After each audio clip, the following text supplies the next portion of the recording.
బేసం నోము సాబ్దాను చక్కెర 13 ప్యాకింగ్ చేసి ఇలా నోముకోవాలి. గాజుల నోము ఈసారి పచ్చది నోముకుంటే మంచిది అన్నారని చెప్పేసి పచ్చ గాజులు నోముకున్నాను. పాన్పు మీద పచ్చ గౌరీ నోము పసుపు కొమ్ములు 2.25 కిలోలు తీసుకొని చీర పెట్టుకొని ఇలా నోముకోవాలి. 13 కుంకుమ భరణీలు పసుపు కొమ్ములు చీరె ఈ 2 పెట్టుకొని ఇలా నోముకోవాలి. మైదాకు నోము 13 కప్పులలో మైదాకు పెట్టి నోముకోవాలి.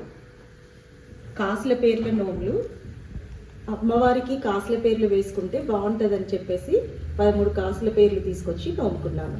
నల్ల పూసల నోము 13 నల్ల పూసల నోము. గోధుమల నోము గోధుమలు ఈసారి నోముకుంటే మంచిది అన్నారని చెప్పేసి 1.5 కిలో గోధుమలు తెచ్చుకొని నోముకోవాలి.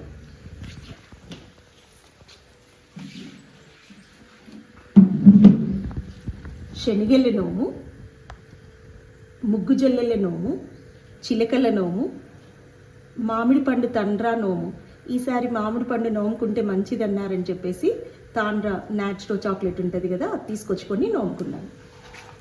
విఠలేశ్వరి నోము విఠలేశ్వరుడు తులసి దళాలు పెట్టి మాలలు వేసి ఇలా అలంకరించుకొని పసుపు కుంకుమ అక్షంతలు గంధము తాళాలు బుక్క గులాలు ఇవన్నీ పెట్టి ఇలా నోముకోవాలి. ఇది విఠలేశ్వరి నోము.